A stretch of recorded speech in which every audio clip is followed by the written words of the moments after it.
A pneumatic impact wrench is a power tool that tightens and untightens nuts, bolts, and other fasteners. You hook it up to the air hose coming off a compressor.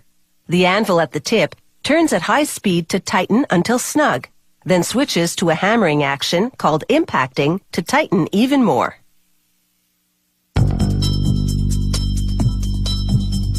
You've probably seen a pneumatic impact wrench in action at your local garage. It's standard equipment for removing and installing wheels. Air pressure runs through the tool's motor, spinning a rotor within. That rotates the tool's anvil, which turns the wheel nut.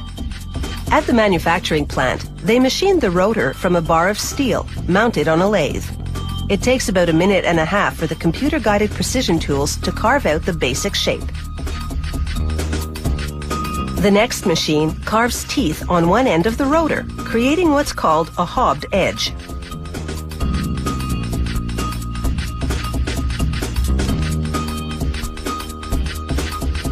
Now, a computer-guided mill cuts 8 slots.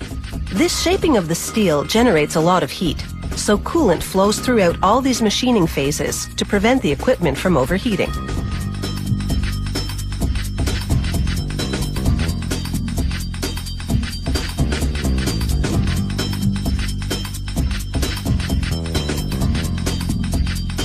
Next, they temper the rotors for 10 hours in a 954 degrees Celsius furnace. This hardens and strengthens the steel. But to fortify it further, they pump in carbon from a propane burner. The carbon impregnates each rotor to a depth of 0.7 millimeters. Once the rotor cools, a computer-controlled grinder shapes it to the final specifications. Then a machine with nylon bristles smooths the surface. This completes the transformation from steel bar to rotor. Meanwhile, the tool's magnesium housing has been getting a bright coat of paint.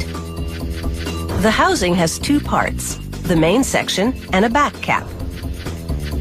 Both go into an oven, where the paint bakes for half an hour at 200 degrees Celsius. Now assembly begins with a trigger in the stem of the main section. And then, with this tool, what's called the tipper valve. When you push the trigger, it tips, letting in air.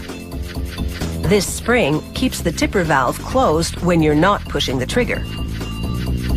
And this bushing is where you attach the air hose coming from the compressor.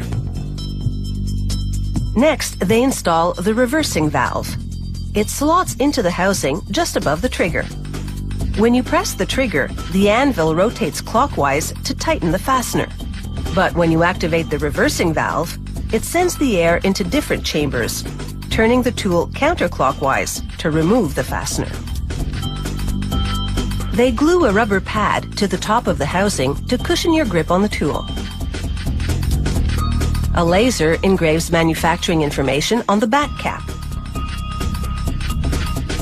To assemble the motor, they start with the back cap and press in a bearing on which the rotor will spin. Next, a plate to enclose one end of the rotor and an alignment pin to position the plate for enclosing the other end. And finally, the rotor itself.